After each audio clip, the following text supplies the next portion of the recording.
li nga xam ni mooy mbirum OFNAC. Monsieur le locataire du palais, vous êtes en train de divertir votre peuple, monsieur Diomaye Faye. Ce qui se passe actuellement au Sénégal n'est que divertissement. Maanaam yéen a ngi nekk Sénégal actuellement di jox sénégalais yi poupée foweekaay doomu foweekaay ñu nekk di ci foo pour ngeen nekk ci leneen loolu la waa armée di wooyee ci combat fixé débordé. lu tax ma wax loolu mooy le président nu mu tudd sax présider ou qui a un président. Parce que li tax may wax loolu mooy moom mooy le seul président bi fu taxaw naan monsieur le président ci même réew donc mën nañ jàpp ne moom am na président parce que moo ko wax du samay wax mais monsieur le locataire du palais nous parle de publication de rapport de l'OFNAC. La presse nulle qu'elle est nous dit Diomaye lève le coude. Ou bien lève le coude de Macky Sall. Quel coude? Quel rapport? Non seulement l'État est en train de divertir le peuple, mais la presse se fout éperdument du peuple. Pourquoi? Parce que tout simplement, ces rapports ont été publiés depuis le 11 mai 2022. Les rapports 2019, 2020, 2021 de l'OFNAC ont été publiés depuis le 11 mai 2022 donc ban publication la ñuy wax lan maanaam li ñuy wax lan lu mu doon lan la wala ñaari rapport OFNAC moo am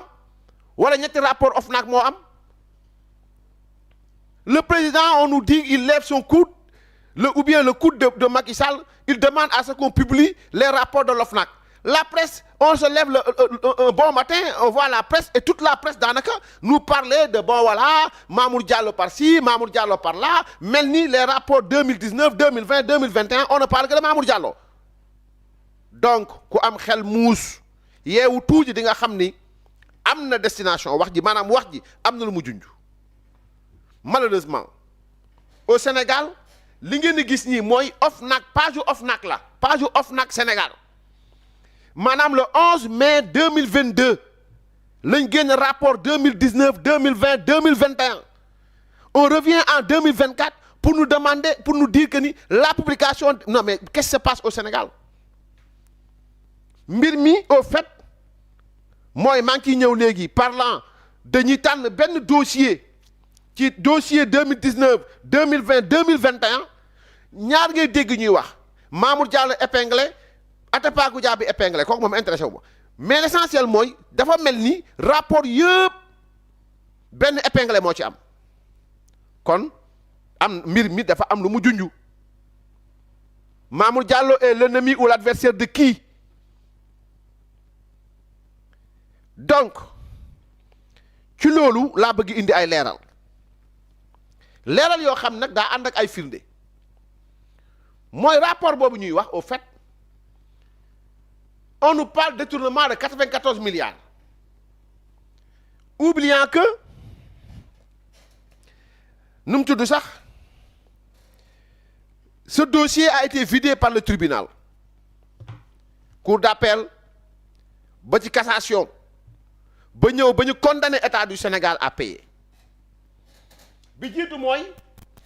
l'affaire numéro 222 du 13 juillet 2021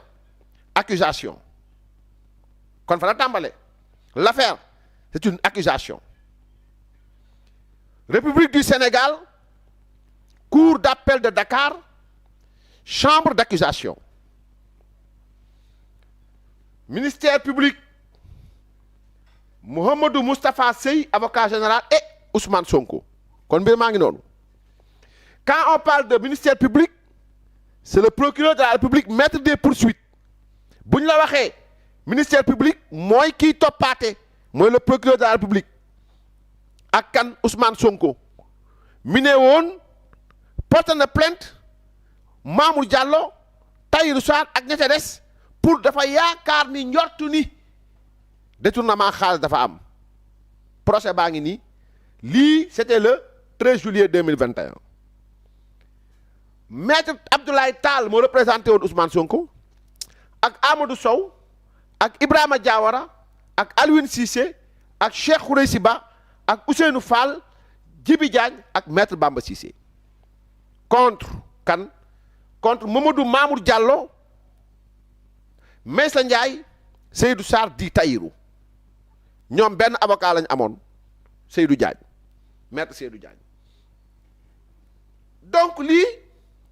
moo nekk chambre d'accusation entre le ministère public et Ousmane Sonko ci benn wàll. Ministère public bi procureur de la République ak Ousmane Sonko ñoo jàkkaarloo woon ak kan Mamadou Mamour Diallo, Meissa Ndiaye ak Seydou Sarr miñ fi jiiñoon ni dañoo génn ci xaalis Sénégal juróom-ñeent fukk ak ñeent ci ay milliards luubal ko. Tribunal lii la doon atte kon atte baa ngi nii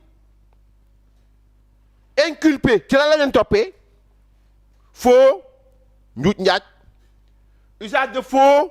jëfe-njëfu yuuj njaaj, escroquerie càcc portant jëm ci deniers publics alalu askan wi loolu la leen toppee woon. Complicité ak faral koo xam ni sàcc nga ku jëm ci alalu askan bi portant sur et concussion ca beneen wàll ga. La cour muy ban cour la chambre d'accusation bi àtte mbir mi mooy ban cour d'appel. Kan la woon Amady Diouf moo nekkoon président bi ak kan Mamadou Ndoye et Saliou Ndiaye ñoo nekkoon conseiller ak kan Mouhamadou Bamba Ndiaye moo nekkoon greffier bi. bañ àttee lii dañ ne Ousmane Sonko dama ci beneen page dañ ne Ousmane Sonko li ngay wax nii sawaay daara leeru la ci du dëgg waxoo dëgg mbir mi dëgg newu ci condamné nañ la au dépens mi ngi nii. Donc par ces motifs statuant en chambre de conseil hors la présence du ministère public, des conseils des parties et du greffier en la forme déclare l'appel recevable, au fond confirme l'ordonnance entreprise, condamne Ousmane Sonko aux dépens. Ainsi fait et prononcé par la chambre d'accusation de la cour d'appel Dakar les jours, mois et ans que dessus. Et ont signé le président arrêt, le président et le greffier. Donc fii mooy bu njëkk bi Ousmane Sonko condamné nañ ko. Xam nga loolu leer na kon nu mu tudd sax mbir mi foofu leer na mooy tribunal bu njëkk bi bañ àttee lii Ousmane Sonko nee na d'accordul ginnaaw ba moom du mës a d'accord mu ne d'accordul ñu dem ci bi tiim cour d'appel muy ban ñu jëm ci cour de cassation demal. Donc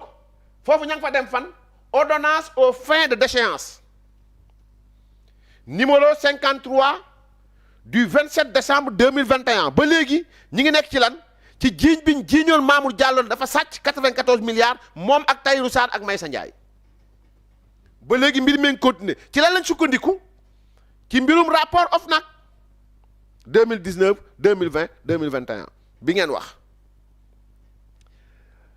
Cour suprême, le président de la chambre criminelle sur la procédure aux fins de pourvoi. Affaire J297 sur RG sur 21 du 12 août 2021. Matière criminelle, procédure accélérée. Ousmane Sonko,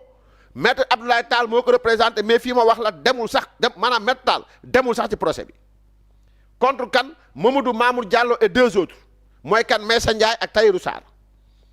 Kan moo nekkoon président bi Abdourahmane Diouf président de la chambre rapporteur Abdourahmane Diouf parquet général Mouhamadou Mansour Mbaye Mouhamadou Mansour Mbaye greffier Rokhaya Ndiaye Guèye.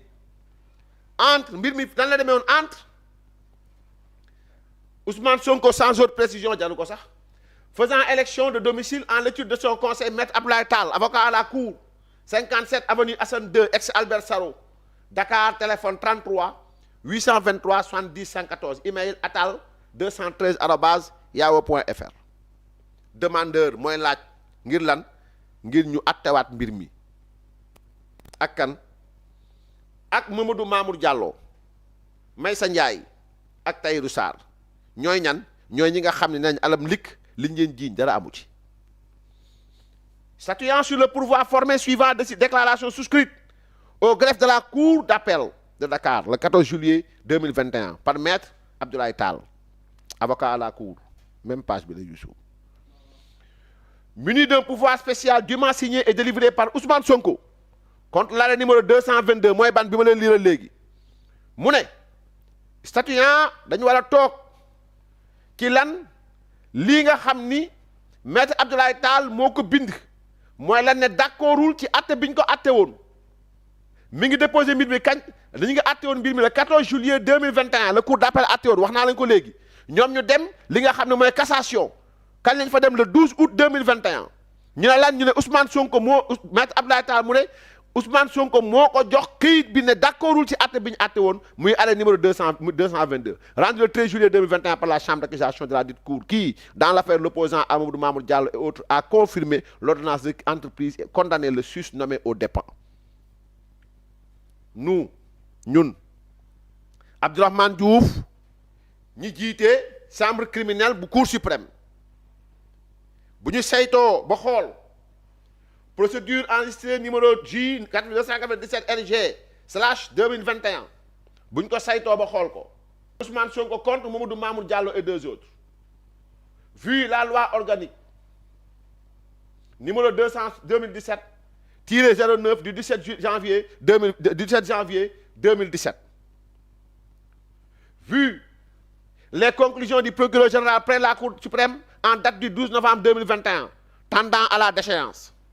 après en avoir délibéré conformément à la loi attendu d'une part qu'au terme des articles 34-2 et 65-4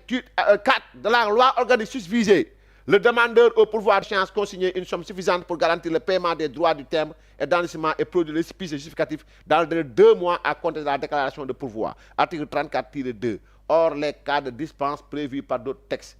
Que,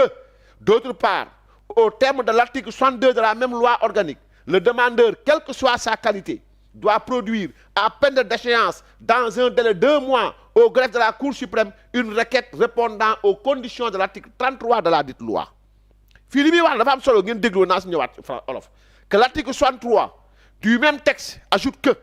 le demandeur au pourvoi sera relevé de la déchéance encourue s'il justifie que l'expédition de l'arrêt attaqué ne lui a pas été remise en dépit de la demande dans le délai 2 mois, article 63 alinéa 1er. Le demandeur dispose d'un délai de 2 mois à compter de la notification de la disponibilité de l'arrêt pour produire à peine de déchéance la requête visée à l'article 33 de la présente loi, article 61 in fine. Et attendu, qui résulte de l'examen des pièces de procédure que le demandeur n'a pas satisfait aux prescriptions des dits textes, qu'il s'ensuit que la déchéance est encourue. Lan la bëgg wax fii xam nga Sonko daf ñoo yeb Ousmane Sonko daf noo yeb nan ngay jiiñe nit ñu yóbbu la atte la premier nga ne d'accorduma ñu attewaat la nga ne d'accord maanaam attewaat la daan la parce que firnde yi war a détournement 94 milliards Ousmane Sonko mësu koo yóbbu tribunal amul du moom du procureur parce que affaire du procureur la ak Ousmane Sonko du moom du procureur waaye fii bañ demee cassation xam nga yow mi def cassation da ngay bind requête bi boo bindee requête bi da nga ciy bind joxewaale say preuve ak say firnde defu ko benn ñaar bi mooy c'est-à-dire temps bi ñu ko joxoon sax maanaam respecté wu ko pour mu indi preuve yi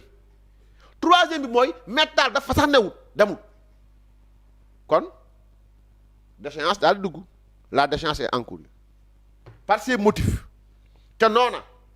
déclare Ousmane Sonko déchu de son pourvoi contre l'arrêt numéro 222 du 13 juillet 2022 de la cour d'appel Dakar noonu lañ ko woowee ne ko arwatam mu ñëw ñu ne ko li nga waxoon tegal fee waxoo fi tous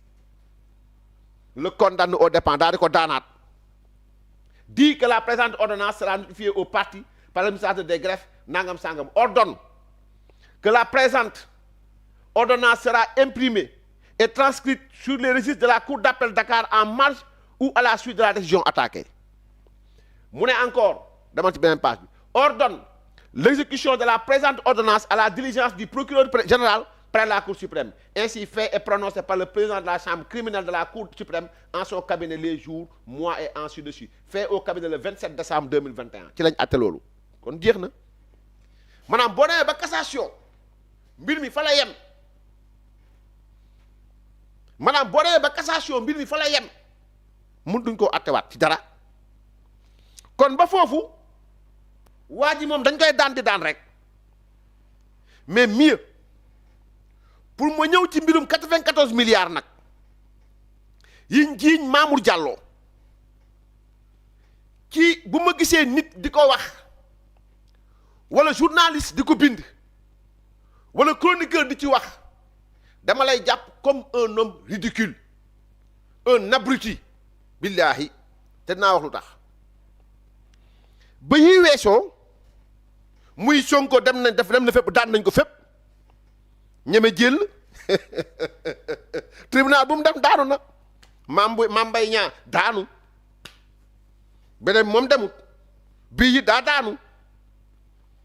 waaye li gën a yéeme ci mbir mi mooy lan mooy que dafa am beneen document boo xam ni ba léegi tribunal la mais bii nag Tahirou Sarr moo yóbbu état du Sénégal ci yoon Tahirou Sarr moo yóbbu état du Sénégal ci yoon arrêt numéro 211 du 29 juillet 2021 civil définitif li tax bii am solo mooy c'est définitif affaire kër googu c'est définitif atte nañ ko ba pare civil définitif mooy arrêt numéro 211 du 29/7/2021 civil définitif République du Sénégal cour d'appel Dakar chambre civile 2 société Sofico maître Serigne Amadou Mbeng moo ko représenté woon contre kan direction générale des impôts et domaines la société Seyfi Charles intervenante volontaire maître Ababacar Wade Cissé l'ASCP Diagne et Diène présent Ahmed Fall Ahmed Fall Ndiémé Seck Bakhoum et Fatou Bintou Sissoko Cissé conseiller Mamadou Gueye greffier procès bi kan ak kan la woon entre la société Sofico SA agissant poursuite et diligence de son directeur général dont le siège social est au 19 rue Carnot angle Mas Diokhane deuxième étage à Dakar mais élisant domicile en l'étude de maître Serigne Amadou Mbeng avocat à la cour résidence Alpha Parcelles Assainies nangam sangam donc bu ñu la waxee société Sofico SA Tahirou Sarr ko moom Tahirou Sarr moo yóbbu état du Sénégal ci yoon à travers la DGID mooy direction générale des impôts et domaines lu tax mu yóbbu leen ci yoon au fait mooy que les faits suivant exploit en date du 9/1/2020 de maître Abdoulaye Ba huissier de justice à Dakar la société Sofico a interjeté appel contre l'ordonnance numéro 256 xam nga Tahirou Sarr créance la def maanaam créancier la da ngay am sa bor mu ñëw jënd bor bi maanaam ba waa kër ga amee bor daa waxtaan ak ñoom ba mu waxtaan ak ñoom ba nuppi ñooñu jaay ko bor bi moom mu jënd bor bi ba mu jëndee bor bi nag moom na topp état du Sénégal toog xaar bu doon xaar 10 ans day toog di xaar maintenant la moo topp ba Tahirou Sarr attaqué état bu Sénégal à travers la DGID a été condamnée moom laa ni wan nii ni ñu koy waxatee sax mel ma tuuti comment dirais-je état du Sénégal au fait la ñu condamné mi ngi nii te fii dama bëgg ngeen bàyyi xel bu baax a baax li may ñëw expliquer leen pour ngeen mën ko comprendre parce que lépp fi lay leeree ci lii par ces motifs statuant publiquement contradictoirement en matière civile et en dernier ressort en la forme infirme l'ordonnance attaquée maanaam ñu doon wax ne Tahirou Sarr amul droit am créance tribunal vie civil définitif nee na lañ njëkkoon wax arrêt 256 bi ne Tahirou Sarr amul droit def créance loolu dañ na am na droit bi loolu moo jiitu beneen bi mooy en la forme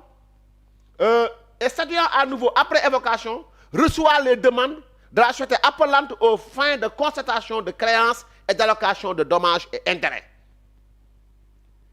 Au fond, constate ça yow yaa ngi ci bi ma la mujjee yónnee moom la bi ma def flèche yu verte yi. Donc, en la forme, infirme l'ordonnance attaquée et statuant à nouveau, après évocation, reçoit les demandes de la société appelante aux fins de consultation, de constatation de créances et d'allocation de dommages et intérêts. Kon fii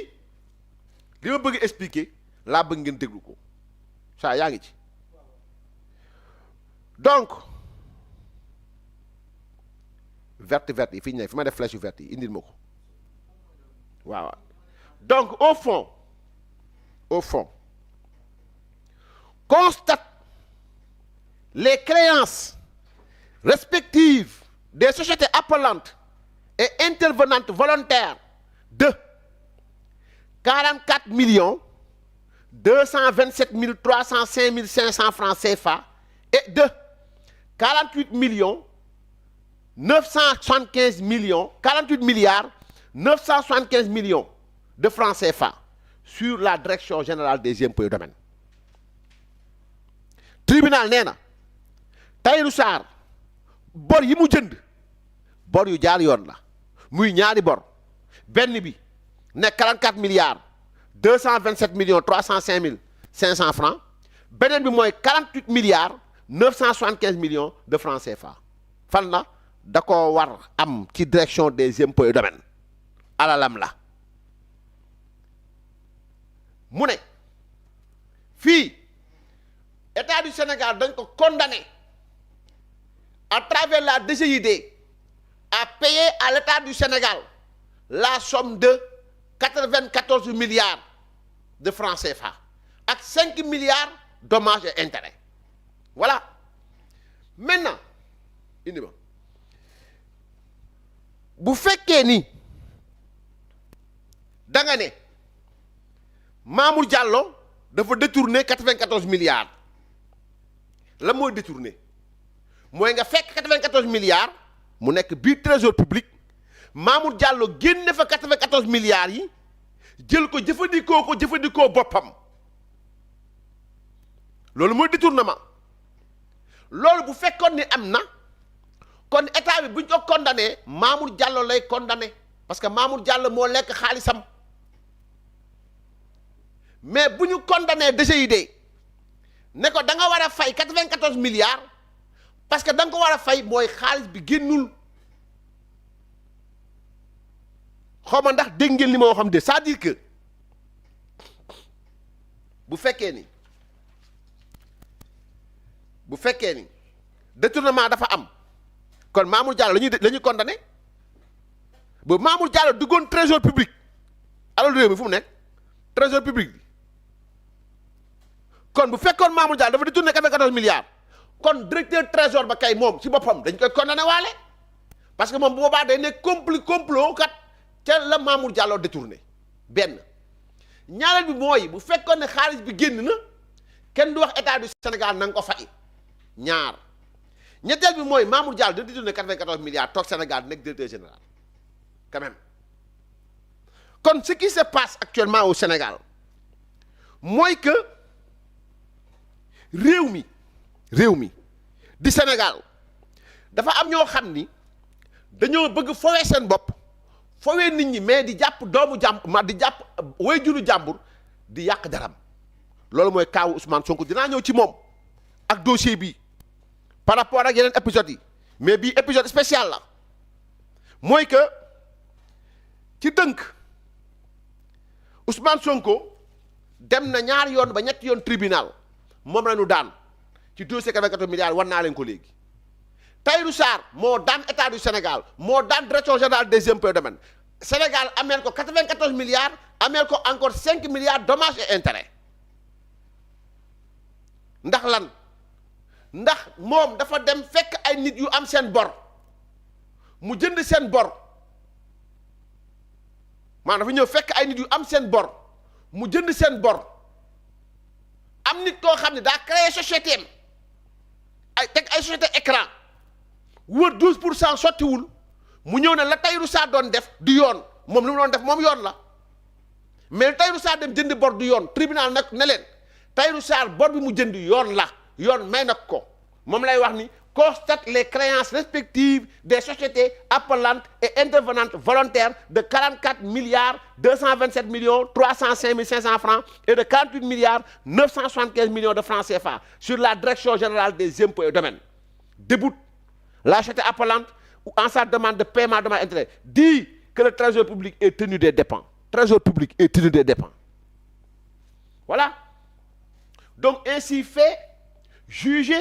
et prononcé publiquement par la Cour d'appel Dakar, séant au palais de justice de la ville en son audience publique et ordinaire du 29 juillet 2021 et à laquelle siégeait monsieur Ahmed Fall, président, madame Ndiémé Seck Bakhoum et madame Fatou Bintou Sissoko, conseillère, et avec l'assistance de maître Mamadou Gueye, greffier. Et on signe le présent arrêt, le président et le greffier. Kon li leer na. Kon bu ngeen di wut dossier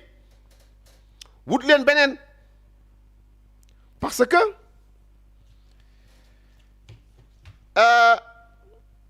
bu fekkee ni daa am ko mere Mamour Diallo